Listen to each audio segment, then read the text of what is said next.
それでは開会にあたり、主催者を代表いたしまして、公益財団法人国際花と緑の博覧会記念専務理事片山博明よりご挨拶申し上げます。皆様、本日はお忙しい中、コスモス国際賞受賞記念講演会にご参加いただきありがとうございます。国際花と緑の博覧会記念協会専務理事の片山と申します。まずはじめに本日の講演を行っていただきます2021年コスモス国際賞受賞者ピーター・ベルウッド博士へ改めてお祝いの言葉を皆様と共に送らせていただきたいと思います。Dr. Bellwood, congratulations again on winning the International Cosmos Prize 2021.I congratulate you from the bottom of my heart. And we are very honored that you are able to give a commemorative lecture today, despite your busy schedule and in a difficult situation. I am very surprised and delighted. That's because as many as 450 people from all over the world have registered for your online lecture today. Thank you very much for your cooperation. さて、ご聴講の皆様、本日のご参加ありがとうございます。私どもの協会は1990年に開催された国際花と緑の博覧会の自然と人間との共生という理念を長く継承発展させるため、設立以来さまざまな事業を展開してまいりました。いまだ収束を見せない新型コロナウイルスにつきましても、その発生拡大の要因には自然との関係の歪みが指摘されておりますが、我々協会としまして改めて自然と人間との共生の重要性を再認識し、その普及啓発に力を入れて事業に取り組んでおります。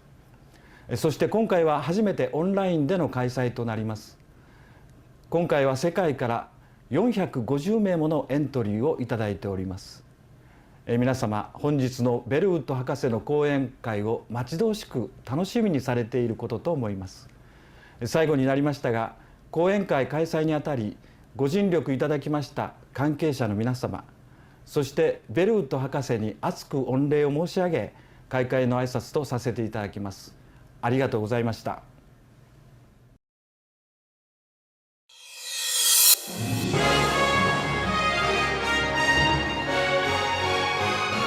2021年コスモス国際賞受賞者のピーター・ベルウッド博士は1943年8月10日、イギリスのレスターでお生まれになりました。博士は幼少の頃、両親にプレゼントされた書籍などから化石に興味を持つようになりました。博士が本格的に考古学者になりたいと決心したのは17歳の時です。当時別の職に就かれていた博士は一念発起し、奨学金を受けケンブリッジ大学のキングスカレッジに入学を果たされました。この写真は博士が大学生だった19歳頃に撮影された愛犬との写真です。ケンブリッジ大学在学中は座学に取り組むほか、ヨーロッパや北アフリカ諸国での考古学的プロジェクトに積極的に参加し、現在の博士の広い見識の基礎を培われました。博士は大学での研究を進めるにつれ、ホモ・サピエンスの種の進化や移動に関して強く興味を持つようになりました。特に太平洋の小さな島々に点在するポリネシア人の移動がどこからなぜ始まり、どの方向に向かったのか、またそれはどの期間に起こったのかというテーマを持ち、その答えを追い求めるため1967年にニュージーランドに渡り、オークランド大学の講師に就任されました。ニュージーランドでの5年間の教員生活の後、博士は1973年にオーストラリア国立大学講師に就任。名誉教授となられた今日に至るまで、同大学の考古学分野の教員として研究や学生の指導に当たられています。博士は農耕の誕生と初期農耕民の移動・拡散過程を大陸間で比較する方法で研究を続けてこられ、主に3点の成果を挙げられました。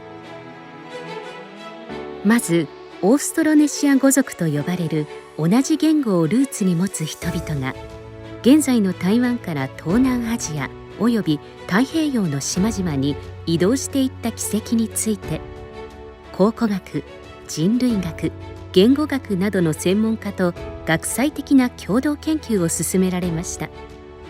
その結果、この言語族の拡散が海洋技術の発展も関与しながら、食料生産者の移動・拡大に密接に関与していたことを明らかにされました。次に博士は、東南アジア・オセアニアにおける研究成果を世界に応用し、農耕の拡散が言語を伴う人類の拡散とを重ね合わせて考察する方法を創出されました。このことにより、食料生産者と言語族の拡大の関係はオーストロネシア語族のみではなく、世界の多くの主要な言語族にも適用できることを示されました。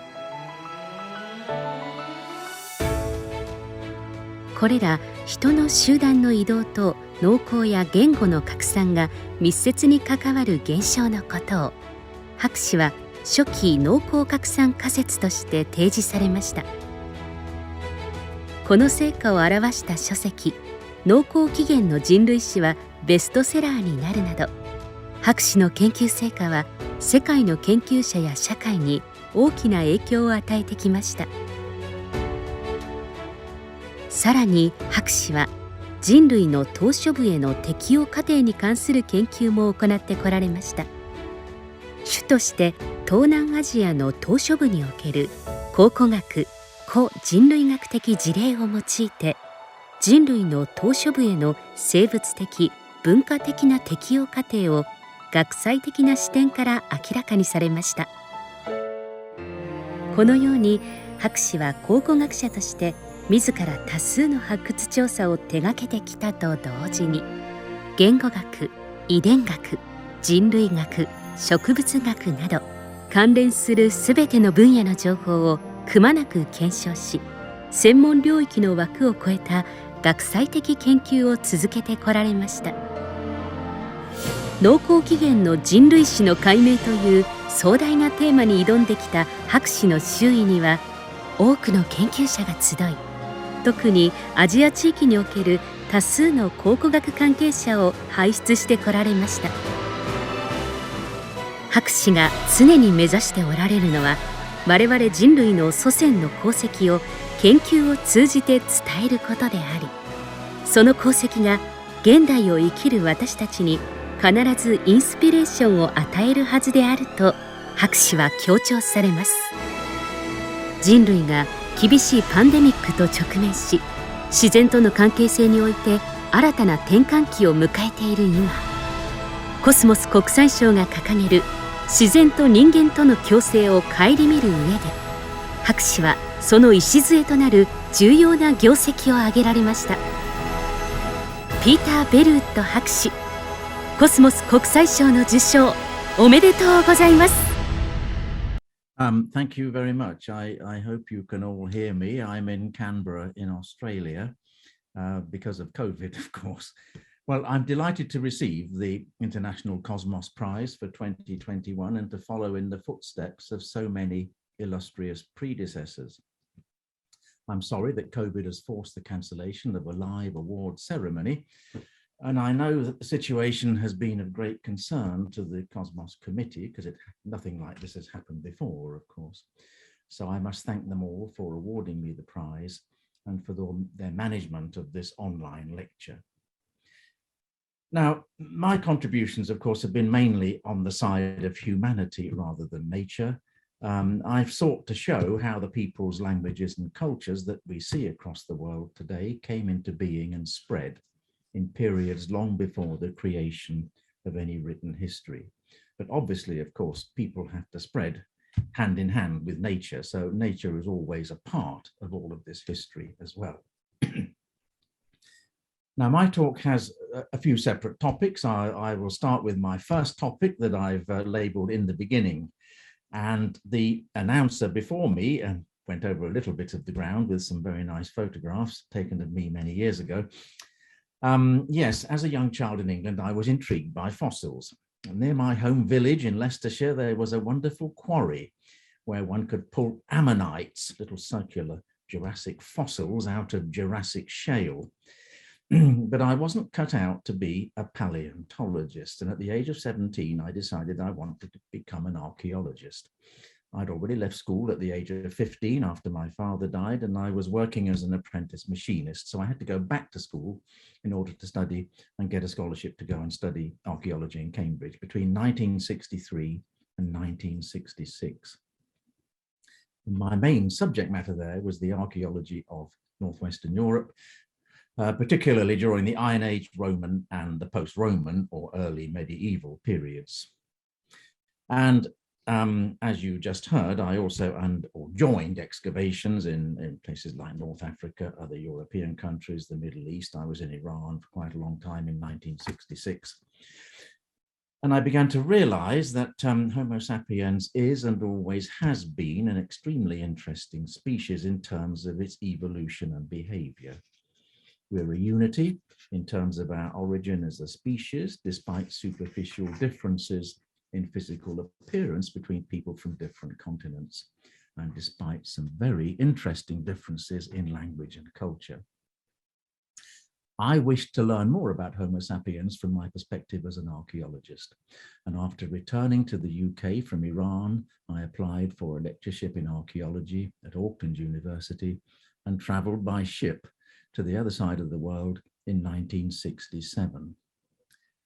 And that brings me to my second topic, which is the Polynesians and the Austronesians, which is really where I started my career in archaeology. During my Cambridge studies, I had become especially interested in the topic of human migration and in the identity of the ancient human populations that archaeologists studied. What characteristics defined them and where had they come from? My purpose in going to New Zealand was to study the archaeology of the Polynesian peoples of the Pacific Ocean. And here are some in a very remote island called Mauke in the Cook Islands. I took this photo over 50 years ago now. These people are, if you like, of course, genuine Polynesians. Their ancestors have always been Polynesian. They're not like many peoples in Polynesia nowadays of recent European origin. These are the indigenous people of the Cook Islands. And their ancestors had settled a vast area of the Pacific beyond the Fiji Islands of Melanesia in their outrigger and double sailing canoes. Here are some, all painted 250 years ago by an English artist called William Hodges after the return of Cook's second voyage. These are Tahitians in huge double canoes getting ready to wage war against the neighboring island. And these canoes have high platforms that you can see people standing on, from which apparently they fought hand to hand. Of course, when the Polynesians were sailing, they had sails on their canoes, big pandanus matting sails, and they were able to sail thousands of kilometers on outrigger and double canoes like these of very large size. So they'd settled a vast area of the Pacific, and I wanted to know from where and why the Polynesian migrations had started, what directions they took, and over what period of time. The area they settled, you can see in this map here, the lighter areas all the way from Madagascar in the west to Easter Island in the east. The migrations, the Polynesians came from that of the Austronesians, started in southern China and Taiwan, And over a period of about 4,000 years, they migrated more than halfway around the world. From Madagascar in the west to Easter Island is more than halfway around the world. And they also briefly reached South America a little before the arrival time of Europeans. Now, during the 6 years that I spent in Auckland researching New Zealand Maori and tropical Polynesian archaeology, mostly in the Cook Islands and the Marquesas Islands and in New Zealand itself, I quickly developed an interest in the other disciplines that were producing information about the Polynesian past. In particular, they included historical linguistics and biological anthropology.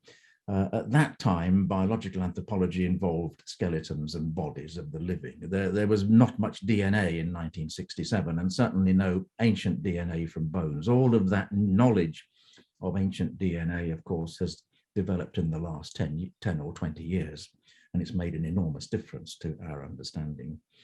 Another important discipline was ethnology, the comparative study of ethnographic societies, important in Oceania, because the Polynesians and other Pacific peoples have retained until now many of the cultural traditions that defined them when European navigators first entered their seas around 500 years ago.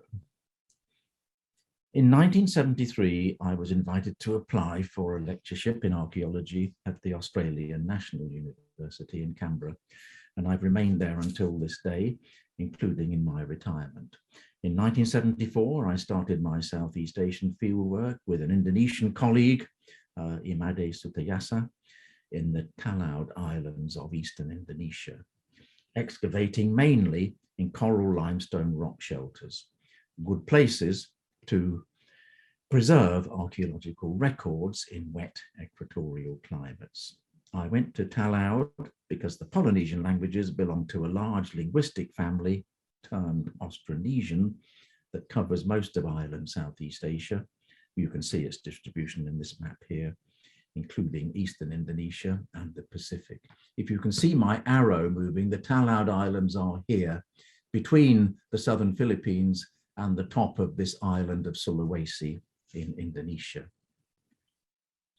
So the Polynesians belong to a much larger linguistic grouping called the Austronesian language family. And many Austronesian societies were associated with some quite remarkable monuments in ancient times. Many of you will, of course, know about the statues on Easter Island, where I was lucky enough to go in 1975 and take this photo.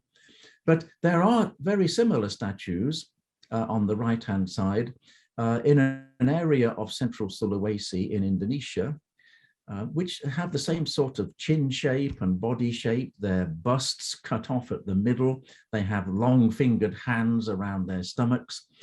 The Easter Island ones are probably 500 years old because Easter Island was not settled until perhaps 1,000 years ago or less by humans, Polynesians.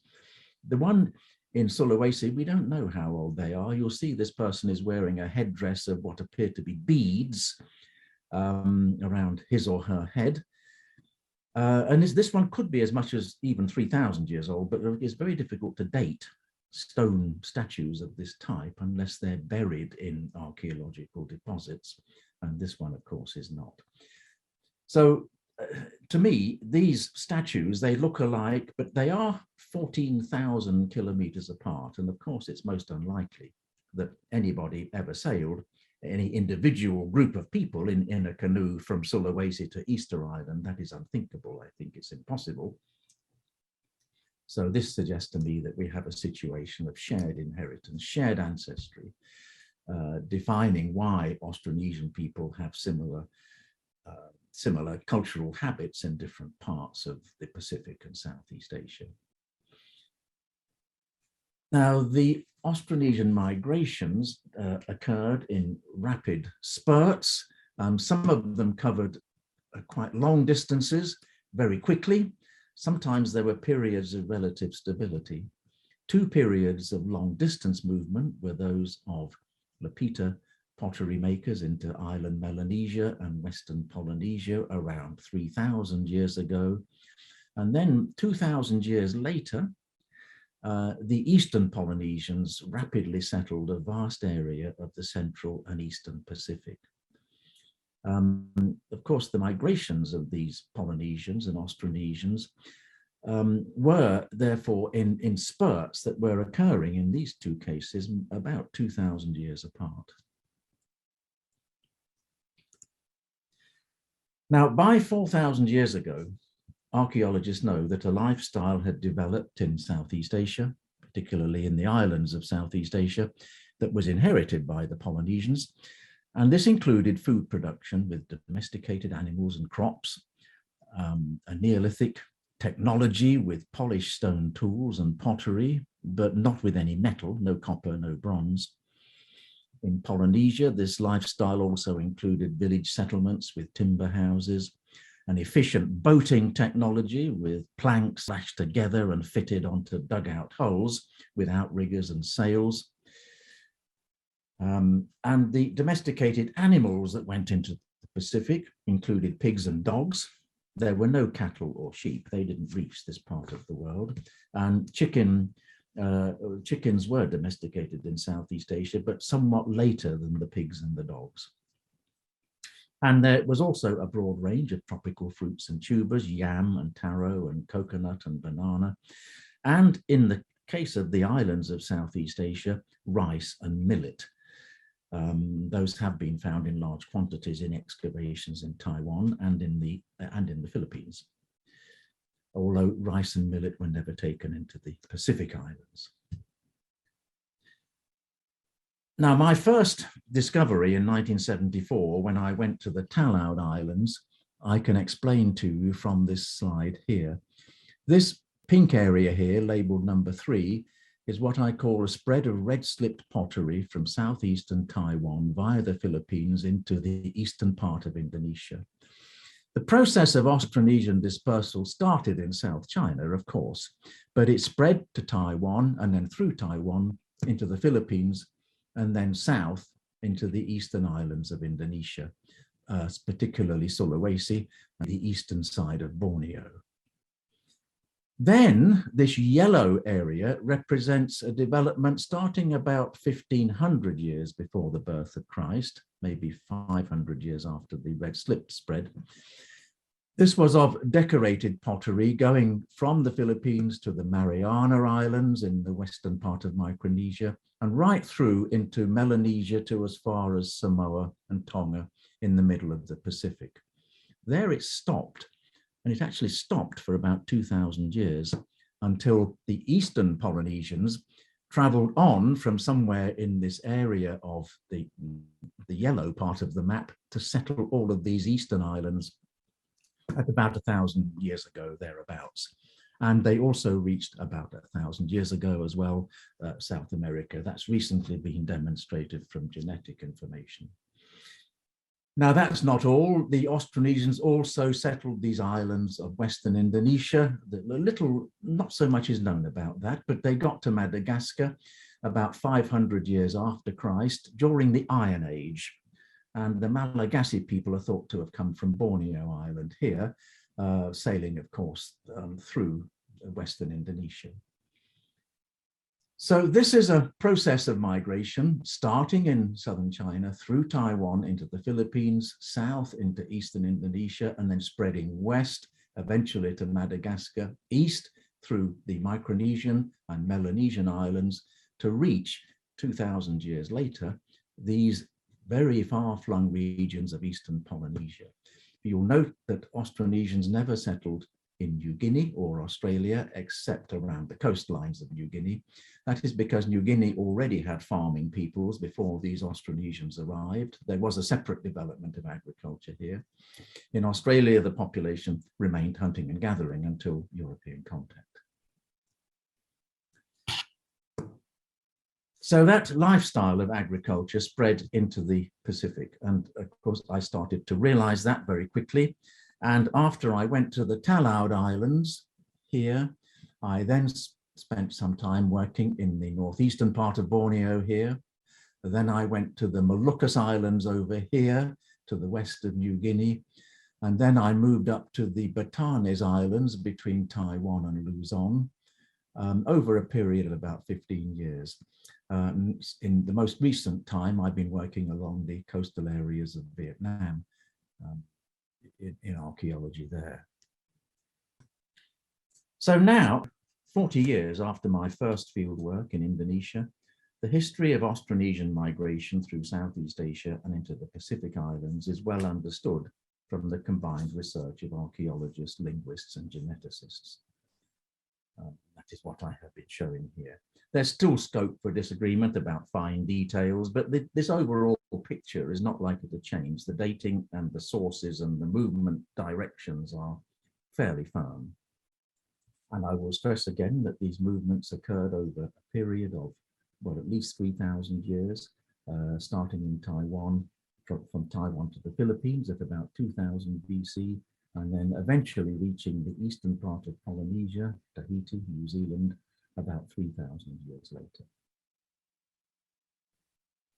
And we can see from, well, this map here shows more details about the dates from Taiwan through the Philippines into Indonesia to Madagascar, through into Melanesia, a rather complicated pattern of movement that might have led to the Eastern Polynesians. But you will notice here that these dates for Eastern Polynesia are almost 2,000 or 1,500, 2,000 years younger than those for Tonga and Samoa. So this means that there was a very long pause in this area. And it's all marked by pottery. This is the Lapita pottery of the Western Pacific, two sherds from Vanuatu and the Southern Solomon Islands, Southeastern Solomon Islands, dating to about 3,000 years ago. And similar pottery, not identical, but pottery along a similar theme with a red surface, these incised and stamped tooth-like, comb-like patterns of stamping. This kind of pottery made on the left here in the Philippines, on the right in the Mariana Islands of Micronesia, all representing these movements about 3,000 years ago from the Philippines into Micronesia and the Melanesian and Western Polynesian areas. To recap all of this, it's understood today that the Polynesians were part of an ancient diaspora of Austronesian-speaking peoples who moved from an ultimate homeland in southern China through Taiwan into the islands of Southeast Asia and the Pacific.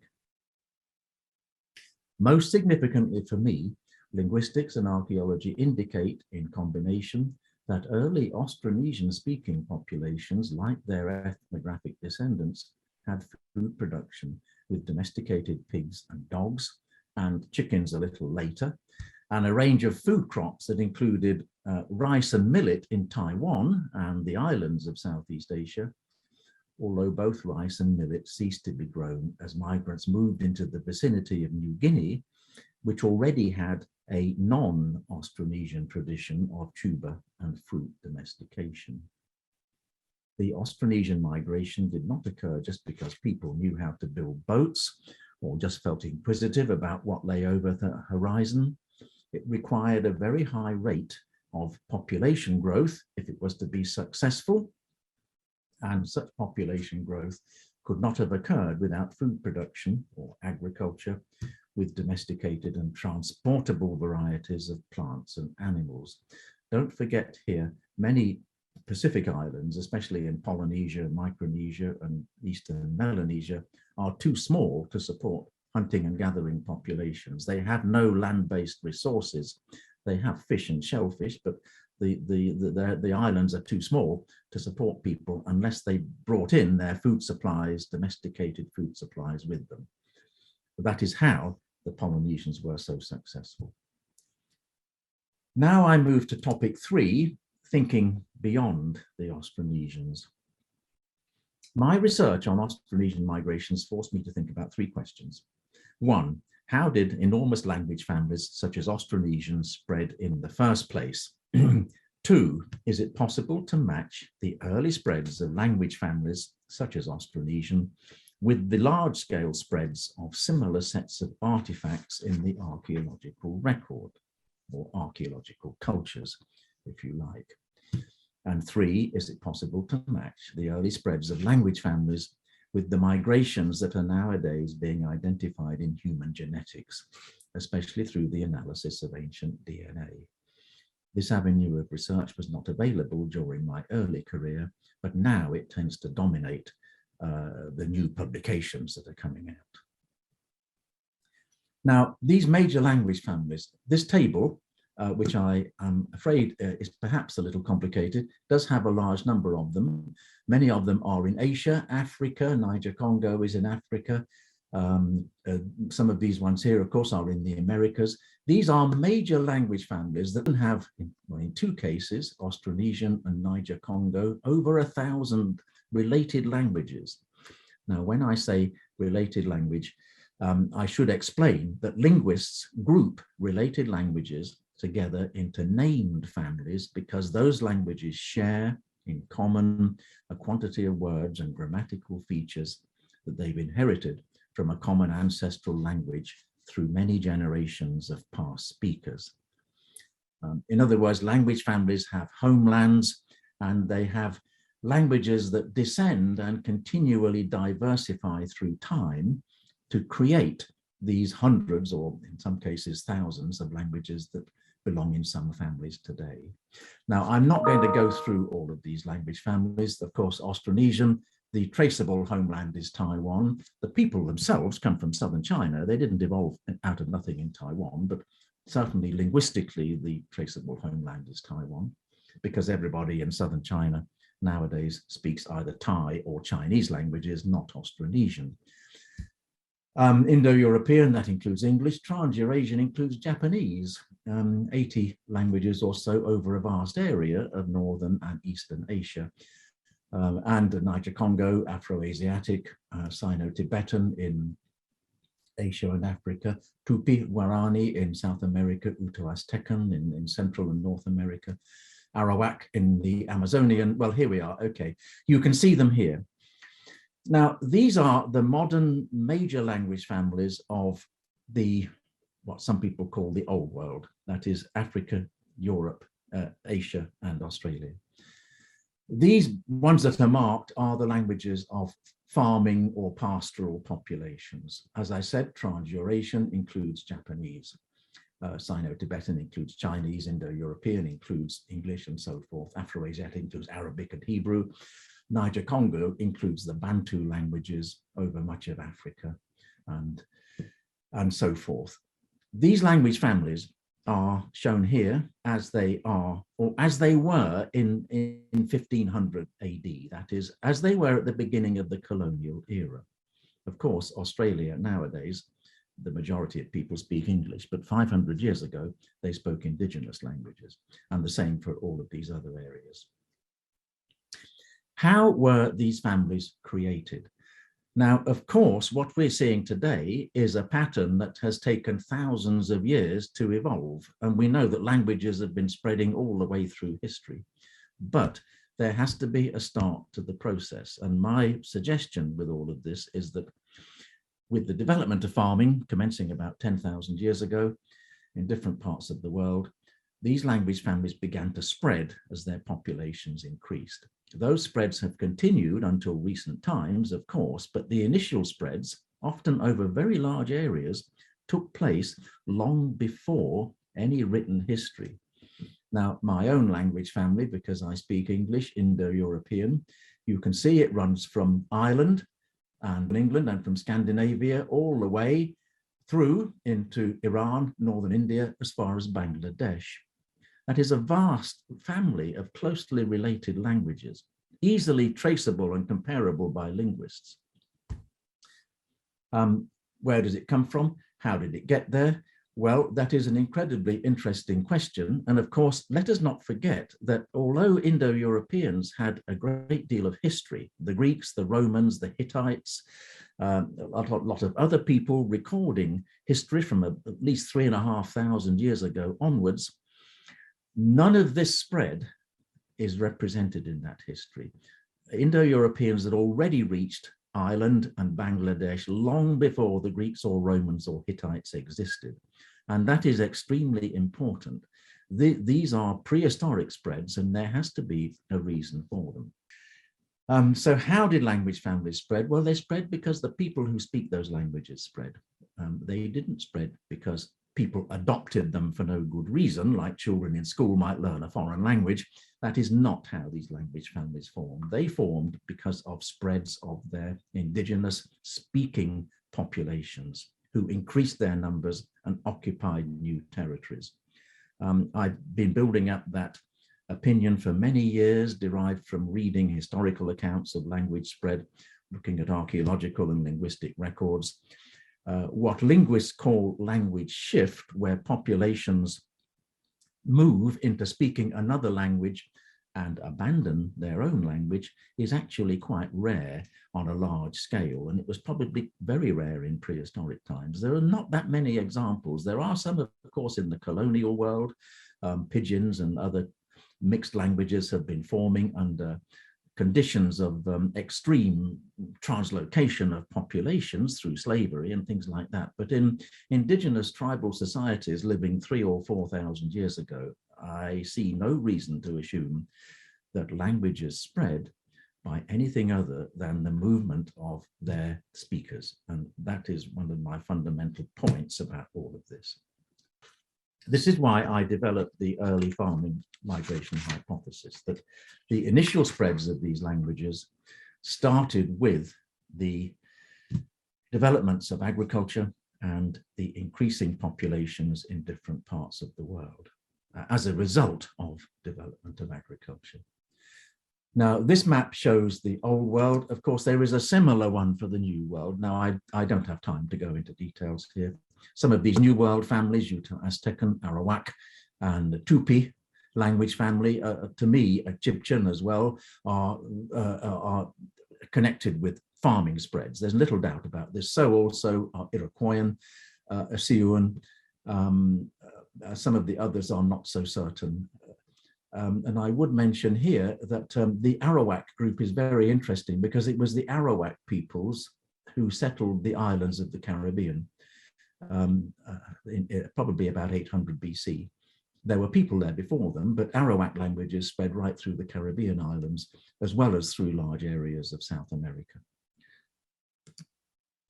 Now, farming. Let me move on to my fourth topic. Where did farming start? It's all very well talking about how did language families start, but how did people begin farming? Okay. Now, this map shows the distribution of agriculture, particularly crop farming, at, let us say, before 1500 AD. In traditional times, this outline here is the outer region of crop agriculture. There were pastoral people up here in Central Asia and Southwestern Africa, but essentially most of the cultivators of crops were living within these marked boundaries. Australia remained as a hunter-gatherer continent. And these are the homelands where archaeologists believe that food production began. The Fertile Crescent in the Middle East, the Fertile Crescent in the Middle East, the Sahel and Sudan regions of Africa, millets were domesticated here. East Asia, of course, rice and millets. New Guinea highlands, tubers and fruits, things like bananas and sugarcane. Mesoamerica, maize was domesticated there. And Amazonia, things like manioc, the Andes, potatoes. Many animals were also domesticated, especially in the Fertile Crescent and East Asia. Pigs, cattle, sheep and goats, important animals, chickens in Southeast Asia. In the Americas, people didn't domesticate many animals. There were llamas and alpacas in the Andes, but they only had limited extents. Most of the American populations were growing crops by the time of European contact, but they were essentially getting most of their meat from hunted animals right through to the end of their prehistory.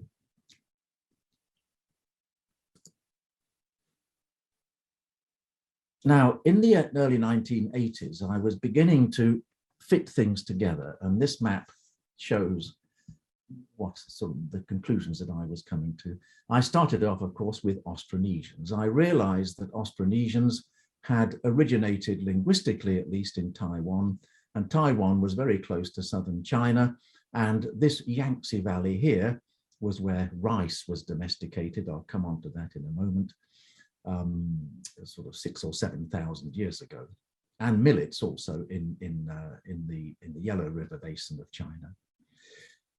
So I was beginning to see things in terms of language family origins within the areas of agricultural homeland. And during the 1980s, I published some papers on this. I started putting it together for the rest of the world and thinking about it. During my time at Cambridge, I met a Colin Renfrew, who was at Cambridge and has retired from Cambridge now. He, in 1987, published a book on Indo-European origins in the western part of the Old World, and related that to the spread of Neolithic populations from Anatolia or Turkey, where rapidly expanding farming societies had developed by about 8,000 years ago. I was publishing a similar decision for the Austronesians by about 1983 with its homeland in Taiwan, as I described previously. Colin Renfrew and I organized a topic on this theme. Colin called it the farming language dispersal hypothesis, and that conference was in late August 2001, pretty much the same week, I think, as the Twin Towers episode in New York, purely by chance. And then in 2005, I published my first Farmers. I used the term early farming dispersal hypothesis then, because of course, it's not just language. I mean, there's an awful lot of genetics behind it as well, and human population factors. And I have come to the conclusion that many of these major families, Indo-European, Afro-Asiatic, developed in or around the Fertile Crescent region of early agriculture. Quite a few linguists and archaeologists today like to derive Indo-European from north of the Black Sea, the so-called Pontic steppes. I don't agree for many complicated reasons I can't go into. Pontic steppe migrations into Europe may well have spread some Indo-European languages, but they didn't spread them all into India or Iran or along the Mediterranean. Most of Indo-European would have spread, I think, long before these Bronze Age migrations from the steppes. I see it as having an origin in Neolithic times in what is essentially Anatolia or Turkey today. Afro-Asiatic in the Levant spread widely into North Africa. Ancient Egyptian was an Afro-Asiatic language with an origin somewhere in the Levant region of the Eastern Mediterranean, probably 6,000 or 7,000 years ago. In the African region, northern sub-Saharan Africa, the origin regions for the Niger-Congo and Bantu languages. Bantu are one branch of Niger-Congo, massive expansion in the last 3,000 or 4,000 years. Nilo-Saharans once occupied much of North Africa. When the Sahara was green, then they retreated as it became desert after about 5,000 years ago. Dravidian, I suspect, is indigenous to northwest India, but it may well have been in contact with Indo-European populations expanding into Pakistan 5,000 to 6,000 years ago. Over here in East Asia, these Trans-Eurasian, Sino-Tibetan family, Chinese and Tibetan and Burmese, Austro-Asiatic, that is essentially Khmer and Khmer of Cambodia and the Vietnamese and a few other languages, and Kra Dai, which is Thai. The Thai languages are very closely related to Austronesian. They all emerged in southern China in this area here. Trans-New Guinea, a family to itself in the New Guinea highlands. So my suggestion here is that these language families spread with the developments of agriculture. Now, just before I come on to Northeast Asia, which will be my final topic, I just want to look briefly at food production. How did it develop and where? I will just go back to one of the slides. Okay, this one here.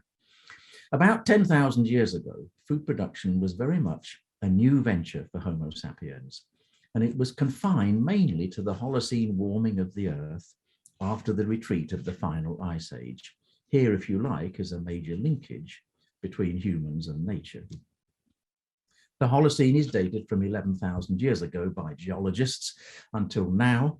We're still living in an interglacial today, and of course, we're helping to make it even warmer owing to our global warming. Evidence for the beginning of food production appeared first, according to the archaeological record, in the Middle East, or Fertile Crescent, about 12,000 years ago. Independent developments occurred in East Asia, mostly China, or what is now China, about 9,000 years ago. And the modern Japanese population traces a great deal of its origin to this area. And a little later in sub-Saharan Africa, the New Guinea highlands. And in the Americas, maize and other crops have spread mainly within the last 4,500 years.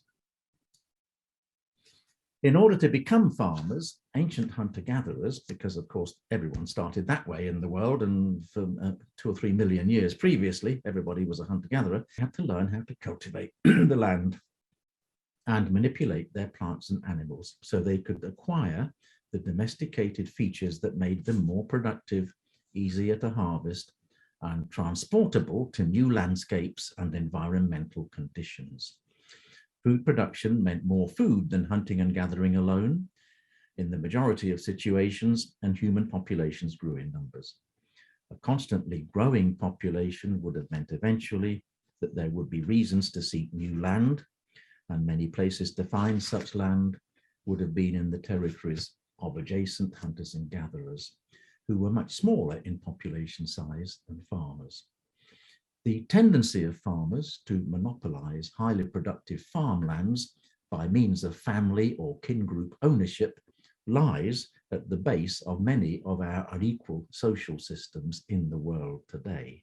An awful lot of social stratification, aristocracy, whatever you like to call it, goes back to unequal distributions of the ownership of fertile land by farmers, because of course it's from fertile land that farmers initially created their wealth. And the numbers of people who were able to support them. Numbers matter in the tribal world before police forces and national governments. And I just mention also that my understanding of the relationship between the origins of food production in different parts of the world and the expansions from those same regions of major language families and their speakers has recently received some major support from the study of human genetics, and especially ancient DNA from skeletons. The study of ancient DNA is currently showing clearly how farmers spread out of the Fertile Crescent into Europe, North Africa, and Central Asia. It's also showing how the Bantu migration spread across most of sub-Saharan Africa from the Sahel grasslands between the Sahara and the African rainforest. In the Americas, ancient DNA research on early farming populations is only just beginning, but it's recently revealed how most Caribbean populations at the time of Christopher Columbus were derived from agricultural and Arawak linguistic sources in Northern South America about 2,800 years ago. Now, let me just look briefly at East Asia, because there are some interesting topics here that, of course, involve Japan.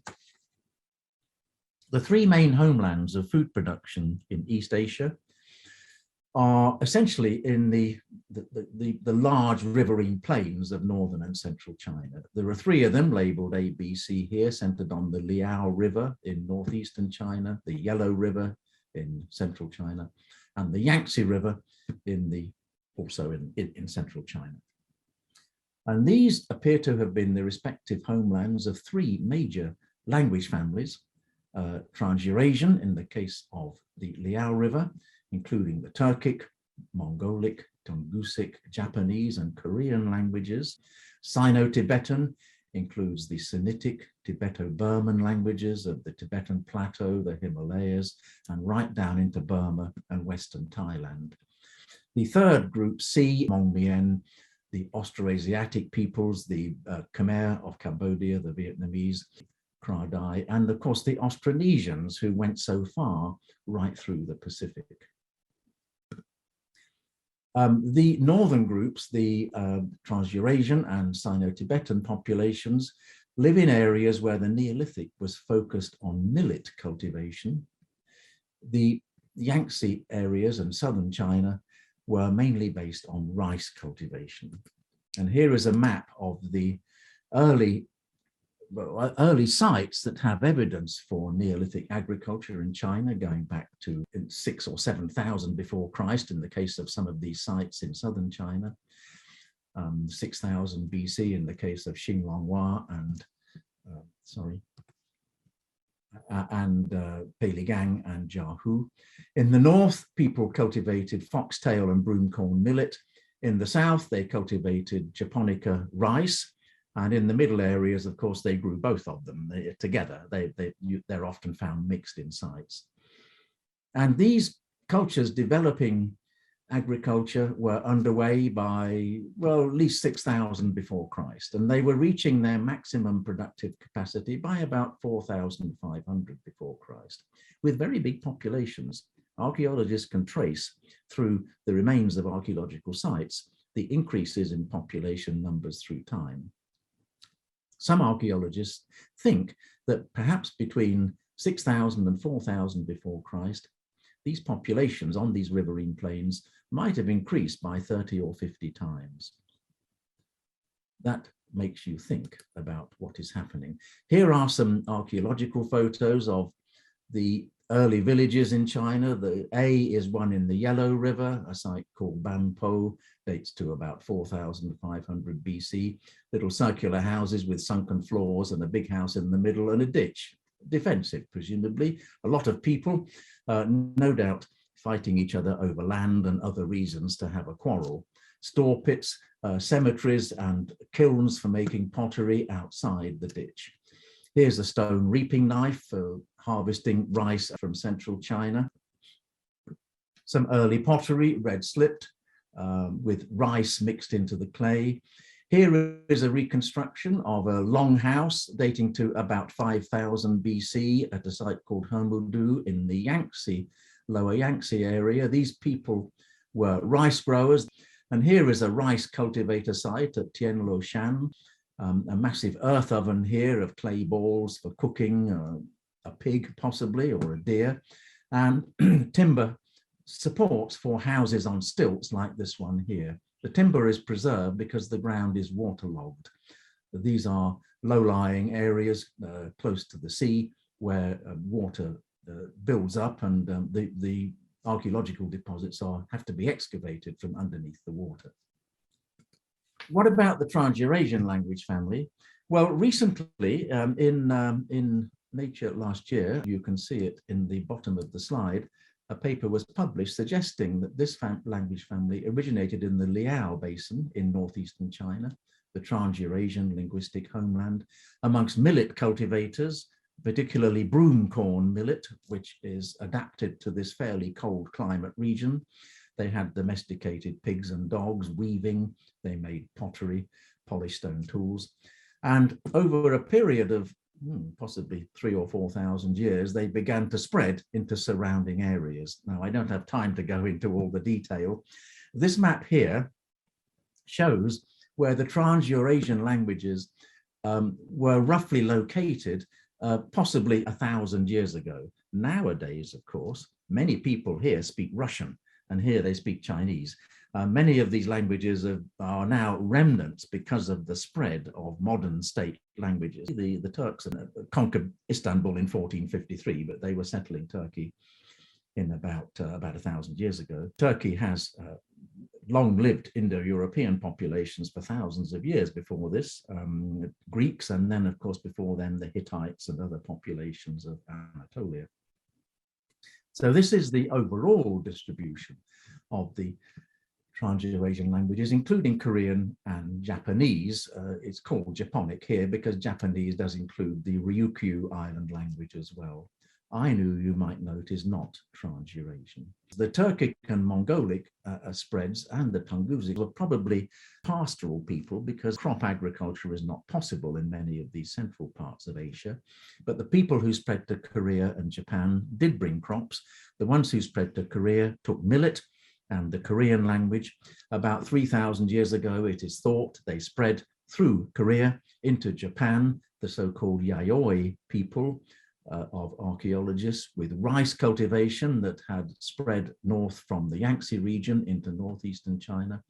And they spread into Japan through Kyushu, bringing the Japanese language and mixing with the original Jomon population, who were makers of pottery, but who did not have a highly developed system of agriculture.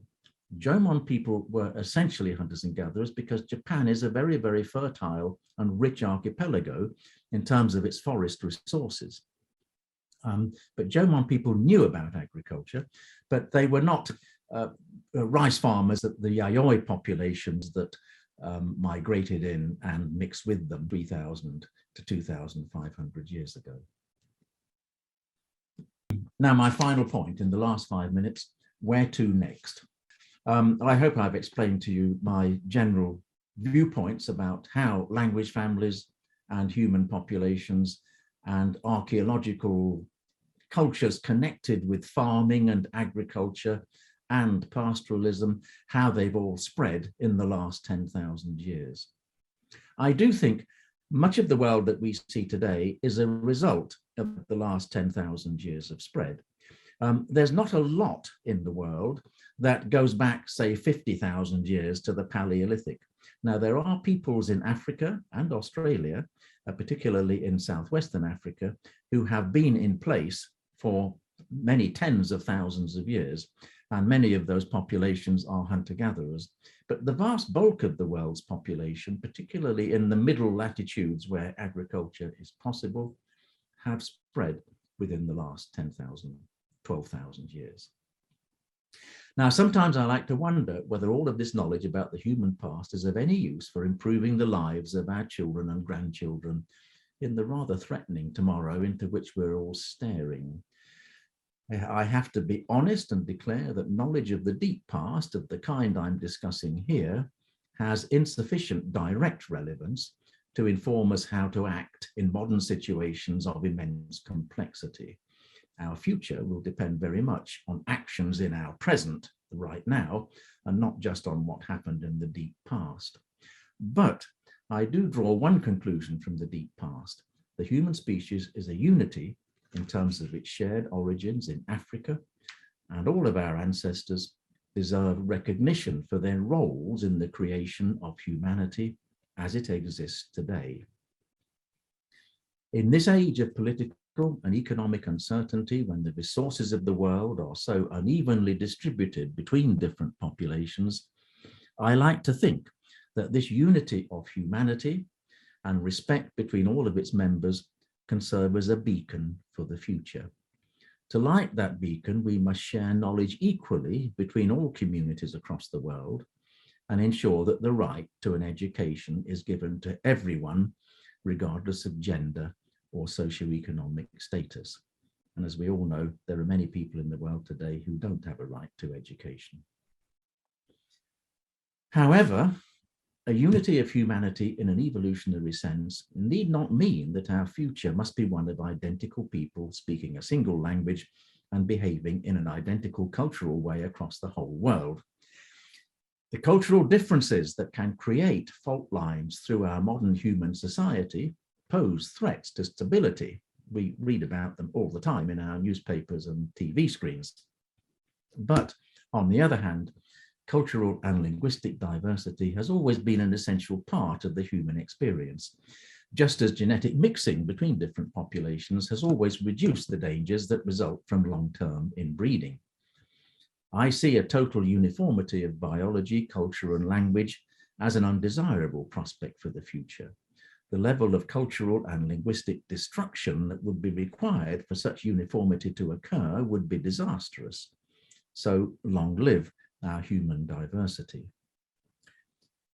My observations about the origins of agricultural populations and their language families might not save human society from its more dangerous elements in the future, but I hope they might raise awareness of what humanity has achieved and of what could be lost if international disagreements over the best course for a combined human future are not brought under control. Thank you very much.